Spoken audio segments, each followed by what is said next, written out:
Salut YouTube, j'espère que vous allez bien et que tout se passe bien de votre côté. Alors, j'ai remarqué que plusieurs personnes qui vendent de très bons produits ne parviennent pas à les vendre, ne parviennent pas à faire un certain chiffre d'affaires par mois. On peut parler ici d'1 million, 2 millions, voire 10 millions par mois. Pourtant, vous avez un bon produit qui peut vraiment aider les gens. Sauf que vous avez un manque de compétences à un niveau, c'est la vente. Un entrepreneur qui ne sait pas vendre, c'est un entrepreneur qui va voir son entreprise tomber du jour au lendemain. Donc, si tu as un business, si tu as une entreprise, si tu as un projet sur lequel tu veux travailler, si tu vends des produits et tu constates qu'au fur et à mesure que tu produis du stock, tu ne parviens pas à les écouler, c'est parce que tu ne sais pas vendre. C'est la raison pour laquelle aujourd'hui, je vais vous présenter 8 techniques améliorées pour vous permettre de vendre vos produits à n'importe qui, à n'importe quel moment. Si vous vous retrouvez dans ce problème, sachez que vous n'êtes pas les seuls parce qu'il y a plusieurs personnes qui viennent vers moi, qui m'écrivent tous les jours en me disant « Daci, je vends tel produit, mais je ne parviens pas à faire du chiffre. » J'ai des étudiants dans mes formations qui arrivent en formation et qui ne parviennent pas à vendre, mais au sortir de la formation, se retrouvent à faire des ventes chaque jour dans leur activité et à facilement écouler leur stock. Donc, c'est la raison pour laquelle je vous prie vraiment de prendre une tasse de thé, prendre un stylo et un bloc-notes pour prendre des notes. Parce que je vais me baser sur une expérience que j'ai personnellement vécue pour vous donner ces 8 méthodes améliorées de la vente. Stay tuned, guys.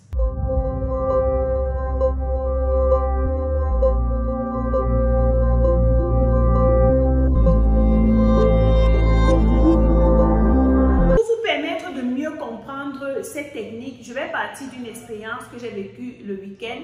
Je voyageais et pendant notre voyage, nous étions dans le car en groupe et un monsieur est entré. Il a agi d'une certaine façon, donc je vais vous expliquer tout ce qui s'est passé pour vous permettre de mieux comprendre. Donc, le monsieur est entré et la première chose qu'il a eu à faire, c'est de nous dire, voilà, vous êtes en train de voyager, certainement vous avez les enfants qui vous attendent dans la maison. Première chose, il a donné des cadeaux, des bonbons et les gens s'arrachaient ces bonbons-là parce que voilà, c'était bon et il partageait.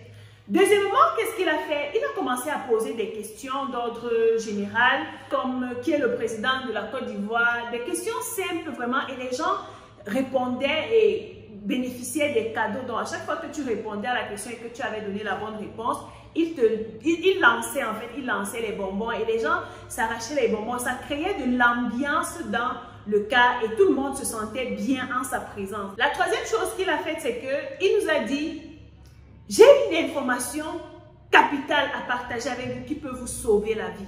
En réalité, ce monsieur vendait des produits qui pouvaient aider dans la santé de tout un chacun. Lorsqu'il l'a fait, il a commencé à parler des problèmes que les gens peuvent rencontrer. Genre, il a commencé à dire, certainement vous êtes déjà réveillé le matin, si c'est votre période de règles, vous avez très mal au bas-ventre. Qui a déjà vécu cette expérience? Il y a certaines femmes qui ont levé la main en disant oui. Vous êtes déjà, je veux dire, vous vous êtes déjà senti très fatigué un matin avec, je sais pas, les violents maux de tête, ainsi de suite. Il a commencé à citer certains symptômes et plusieurs personnes se retrouvaient dans ces symptômes-là. Ce que j'ai retenu dans cette troisième partie, c'est que le monsieur voulait la validation de la population, en fait, je vais dire ça comme ça. Donc, après avoir obtenu la validation de la population, parce que plusieurs personnes disaient, oui, moi je rencontre ce problème, oui, j'ai des gens qui rencontrent ce problème, oui, j'ai des enfants à la maison qui rencontrent ce problème. Qu'est-ce qu'il a fait? La quatrième chose qu'il a eu à faire, il a sorti quelques produits, un premier produit.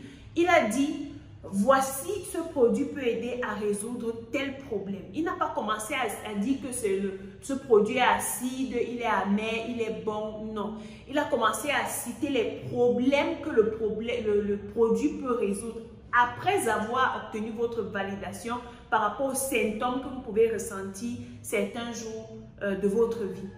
Alors, ayant déjà obtenu la validation de son produit, ça a créé un sentiment de confiance.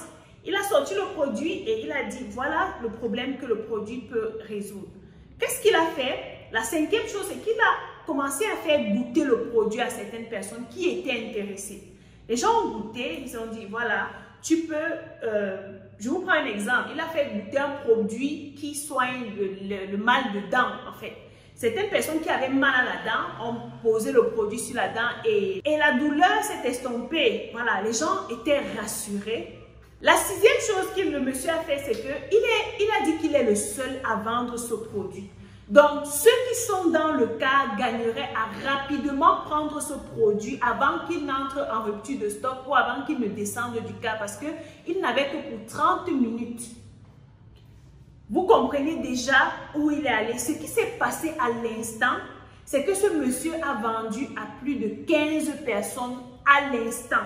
Donc, avant de descendre du cas, le gars avait déjà fait un pointage de près de 15 000 francs parce que au départ, qu'est-ce qu'il a fait? Il a dit, le produit en surface coûte 3 000 francs. Mais si vous achetez ici et maintenant, vous allez prendre ce produit à 1 000 francs. Le monsieur a fait des ventes, des premières ventes et le moment de partir, de quitter le cas est arrivé. Il a donc lancé une promotion en disant, si vous avez vraiment besoin de ce produit et que vous n'avez pas d'argent, je peux vous faire une promotion. Vous pouvez prendre deux produits au prix d'un. Et les gens se sont encore arrachés le produit. Et voilà comment le gars a fait un pointage de plus de 15 000 francs sur le champ. Et il va continuer son aventure dans d'autres cas avec d'autres personnes. C'est ainsi qu'à la fin de la journée, il peut se retrouver avec des ventes de peut-être 50 000, 100 000 francs, dépendamment de son enthousiasme. Alors, après avoir écouté cette histoire, après avoir écouté cette expérience, qu'est-ce qu'il faut retenir lorsque vous vendez un produit ou un service? La première chose, le gratuit. Apprenez, on va dire, le gratuit. Vous savez, lorsque vous donnez quelque chose à quelqu'un gratuitement, il se sent redevable. Je vous prends l'exemple. En Chine, par exemple, lorsque tu entres dans un bureau ou bien lorsque tu vas vers quelqu'un, la première chose, avant de t'asseoir, il te demande, est-ce que tu bois de l'eau? Tu bois une tasse de thé? En fait, en te demandant, il est en train de te donner. Et quand tu bois, tu sens que tu lui dois quelque chose. En fait, c'est psychologique. La deuxième leçon, c'est l'affirmation positive. Ça veut dire quoi? Vous devez tout faire dans votre business lors de la prospection. Vous devez tout faire pour obtenir le maximum de oui chez votre prospect. Parce que quand il valide ce que vous dites, vous le mettez en confiance, il se sent en confiance et puis il peut vous faire confiance parce qu'il sait que vous comprenez ce qu'il est en train de ressentir. La troisième leçon à retenir ici, c'est le besoin du client ou bien du prospect. Voilà, vous devez identifier les besoins de la personne chez qui vous voulez obtenir l'argent. Vous devez vous rassurer que ce que vous lui dites concorde avec ses problèmes, avec ses difficultés, avec ses challenges au quotidien. Parce que si vous venez devant quelqu'un et vous brandissez le produit tout simplement pour vendre, les gens n'aiment pas qu'on leur vende quelque chose. Les gens aiment acheter parce qu'ils trouvent en ce que vous avez une solution à un problème qu'ils rencontrent tous les jours. La quatrième leçon, c'est la preuve sociale. Voilà, la preuve sociale. Les gens à qui vous voulez vendre votre produit veulent se rassurer que ce que vous vendez, il y a des gens qui ont déjà testé et qui ont approuvé, qui ont eu des résultats. Donc, vous ne pouvez pas venir devant quelqu'un avec un produit que vous venez de créer et vous êtes sûr que les gens vont acheter. Non, ils ont besoin de savoir qu'il y a des gens qui ont ce problème, qui vous ont fait confiance et qui ont trouvé une solution auprès de votre produit. Un exemple de preuve sociale, supposons que vous vendez des produits cosmétiques, je vais dire, vous vendez un savon et une crème qui aident à enlever les taches au niveau du visage. La preuve sociale que vous pouvez utiliser ici, ce sont les résultats que les personnes qui ont eu à utiliser votre produit ont eu. Ça veut dire que vous avez des photos d'avant et des photos d'après que vous allez utiliser pour votre communication. Ensuite, vous pouvez également avoir des captures d'écran, des remerciements, des messages qui disent que vous avez sauvé la vie de cette personne et tout et tout. Vous voyez, des choses comme ça vont mettre les gens en confiance en disant, voilà, si ces personnes lui ont fait confiance et ont trouvé la solution, moi également, je peux lui faire confiance et avoir une solution à mon problème. La cinquième leçon à retenir ici, c'est conversion. Lorsque quelqu'un a reçu quelque chose gratuitement de vous, le gratuit peut être un conseil ou bien un produit que la personne teste. La personne a accepté que ce produit peut résoudre son problème. Ça veut dire que vous avez identifié son besoin, vous avez fait une preuve sociale. Il sera beaucoup plus facile pour vous de prendre l'argent sur cette personne-là. Donc, vous n'avez pas fait genre, vous venez, vous brandissez le produit. Vous avez donné des preuves pour l'amener à comprendre que vous avez la solution à son problème entre vos mains. Et là, vous pouvez facilement convertir cette personne en lui proposant d'acheter votre produit à tel prix. La sixième leçon que vous devez retenir ici, c'est la rareté. Créer un sentiment de rareté. Vous devez créer un sentiment de rareté autour de votre produit. Ça veut tout simplement dire que vous devez présenter votre produit comme la seule solution qui peut aider ces personnes-là à résoudre leurs problèmes.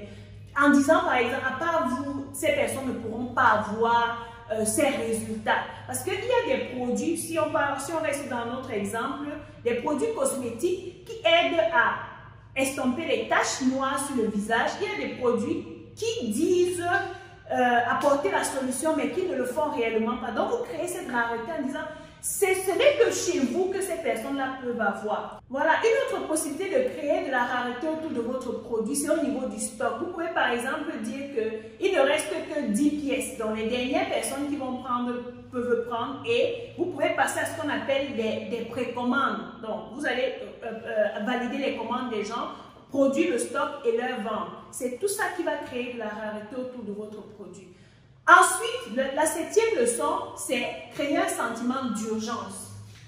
L'urgence ici voudrait que tu pousses ton audience ou bien tes prospects à rapidement s'arracher tes produits. En disant par exemple que demain, vous avez 24 heures pour acheter ce produit, sinon il ne sera plus en stock. Par exemple, vous pouvez dire, vous avez 24 heures, dans 2 jours à 23h59, si vous ne prenez pas ce produit, le prix va changer, par exemple. Ou bien, il ne sera plus disponible, il sera out of stock, comme on dit souvent. Donc, vous créez un sentiment d'urgence. Le cerveau, en fait, vous touchez les émotions de ces personnes-là. Et lorsque les émotions sont touchées, ces personnes vont facilement rentrer en possession de vos produits et vous payer. La huitième leçon que vous devez retenir ici, c'est la promotion. Et retenez surtout ici que l'urgence et la promotion vont ensemble. Lorsque tu crées une promotion, disons que ton produit coûte 5 000 francs pour une boîte de crème de 250 grammes ou 300 grammes, n'est-ce pas? Tu crées de la promotion en disant, pour les personnes qui vont passer la commande avant 23h59, vont bénéficier de ce produit au prix de 3 500 francs au lieu de 5 000. Tu vois que tu es en train de créer une promotion avec l'urgence. Les personnes qui n'avaient peut-être pas la possibilité d'acheter le produit à 5 000 vont se dire, waouh, je peux bénéficier de cette promotion et rapidement acheter. Tu peux également proposer de vendre 2 produits que tu vends à 5 000 par exemple, à 6 000. Donc 6 000 pour 2 produits. Et tu dis, avant 12h30, si vous n'allez pas passer votre commande, vous n'aurez plus la possibilité d'acheter ou bien vous allez désormais acheter au prix normal. Et tu vas voir que les gens vont rapidement s'acheter vos produits. Et tout ceci va attirer le trafic autour de toi avec une stratégie de contenu que tu vas mettre en place. Plus le trafic augmente, plus les prospects augmentent, plus tu convertis en client et plus tu te fais de l'argent parce que ton chiffre d'affaires va augmenter. Et ce que vous devez comprendre ici, c'est que les 2 derniers points, ce sont les points les plus importants dans votre business. L'urgence et la promotion.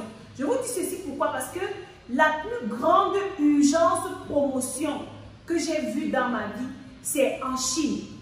À la date du 11/11, donc 11 novembre en Chine, Alibaba seul se fait plus de 300 milliards de dollars de chiffre d'affaires. Pourquoi? Parce que, passé cette date du 11, les prix vont rentrer à la normale. Donc, avant le 11, les prix sont normaux et à partir du 11, à minuit, c'est-à-dire 0 heure, les prix baisse sur toutes les plateformes et les Chinois, tout le monde, les Chinois, les étrangers, tout le monde, moi-même j'achète à la date du 11. Donc, imaginez un pays comme celui-là.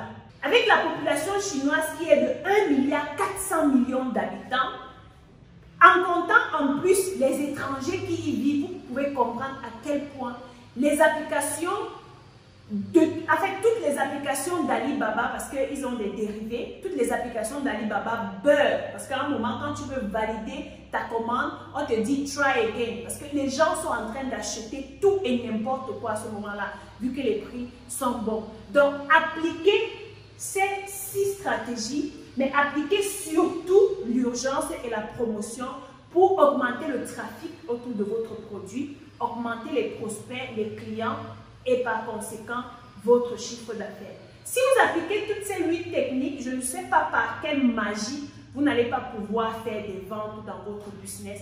Essayez d'appliquer, mettez-moi en pratique. Si vous avez des stratégies que vous appliquez déjà parmi ce que je viens de dire, laissez-moi en commentaire. Si vous avez besoin de plus de vidéos comme celle-ci, faites-moi savoir et je créerai plus de contenu concernant la vente, le business et tout pour vous permettre d'améliorer vos stratégies de vente et vous faire beaucoup d'argent.